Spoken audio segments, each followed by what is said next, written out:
नमस्कार. जय जय श्री स्वामी समर्थ. देवघरात दिवा लावण्याची योग्य पद्धत कोणती?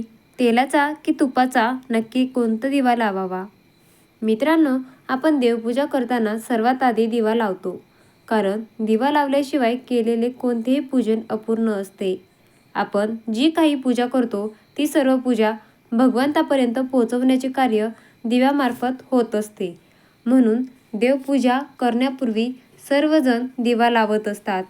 म्हणूनच आजच्या लेखामध्ये आपण दिवा लावताना कोणते नियम पाळणे गरजेचे आहे, दिवा तुपाचा असायला हवा की दिवा तेलाचा, दिवा लावताना कशा पद्धतीने लावावा, दिवा लावताना आपल्याला काही नियम पाळायचे आहेत का, कोणती काळजी घ्यायची आहे, याबद्दल सविस्तर माहिती जाणून घेणार आहोत. दिवा लावल्याने आपल्याला कोणकोणते लाभ प्राप्त होतात, त्यामुळे आपल्याला यशाची प्राप्ती होईल, हे सर्व जाणून घेणार आहोत. दिवा लावल्याने घरात नकारात्मक ऊर्जा नष्ट होते. तेव्हा दिवा लावण्यापूर्वी काही गोष्टींकडे लक्ष देणे आवश्यक आहे. देवघरामध्ये आपण जेव्हा दिवा लावतो तो घासून पुसून लख्ख करावा आणि त्यानंतरच दिवा प्रज्वलित करावा. काही घरांमध्ये आपल्याला पाहायला मिळते की दिवा हा तुटलेला असतो, भंगलेला असतो. त्या दिव्यामधून सतत तेल वाहत असते आणि असा दिवा देवघरामध्ये लावणे अत्यंत चुकीचे आहे.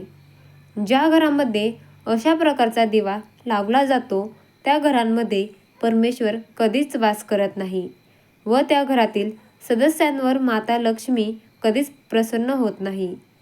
काही घरांमध्ये आपल्याला पाहायला मिळते की दिव्यावर तेलाचा थर असतो आणि तोच दिवा आपण वारंवार प्रज्वलित करत असतो. असे केल्याने आपल्यावर देव प्रसन्न होत नाही.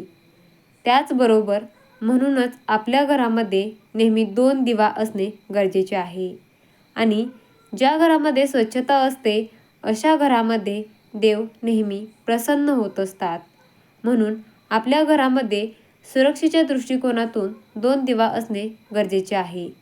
कारण की एक दिवा खराब झाला तर आपण दुसरा दिवा आपल्या देवघरामध्ये प्रज्वलित करू शकतो.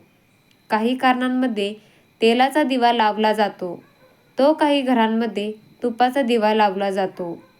तेलाचा दिवा, तुपाचा असे 2 दिवे लावले जातात.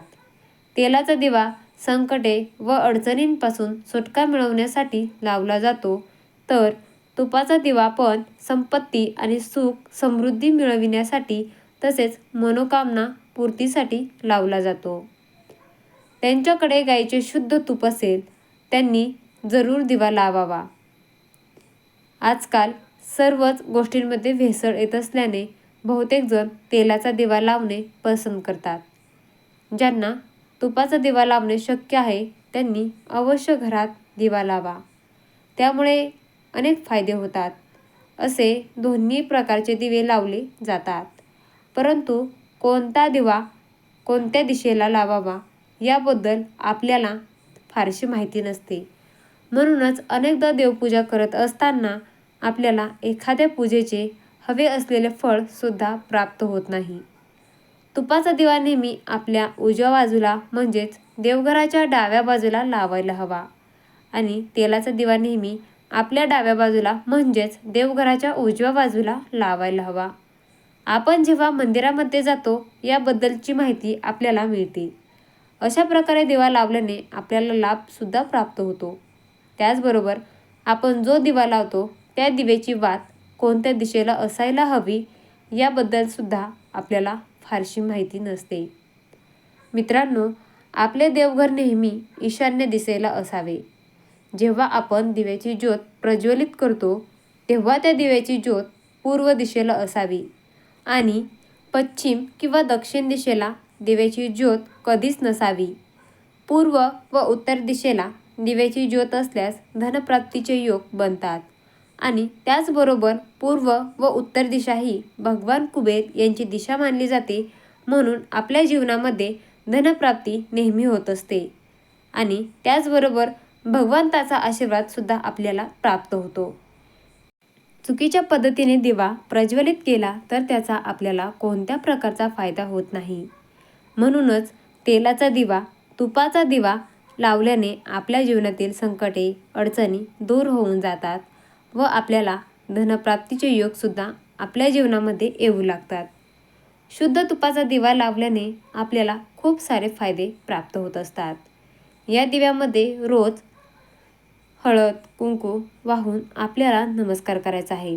रोज जर काही नियमांचे पालन करून जर आपण योग्यरित्या दिवा प्रज्वलित केला तर त्याचे आपल्याला फळसुद्धा चांगले प्राप्त होत असते. या सगळ्या गोष्टींमुळे आपले जीवनसुद्धा चांगले राहते. आपल्या जीवनामध्ये नेहमी धनाचे योग प्राप्त होतात आणि त्याचबरोबर माता महालक्ष्मी व श्रीहरी भगवान विष्णू यांची कृपादृष्टी आपल्यावर नेहमी राहते आणि यामुळे आपल्या जीवनामध्ये नेहमी सुख, शांती, वैभव, आनंदाने नांदू लागते. तर मित्रांनो, तुम्हाला माहिती आवडली असल्यास नक्कीच कमेंट करून कळवा. तसेच व्हिडिओला लाईक, शेअर आणि असेच नवनवीन व्हिडिओज पाहण्यासाठी चॅनलला सबस्क्राईब देखील करा.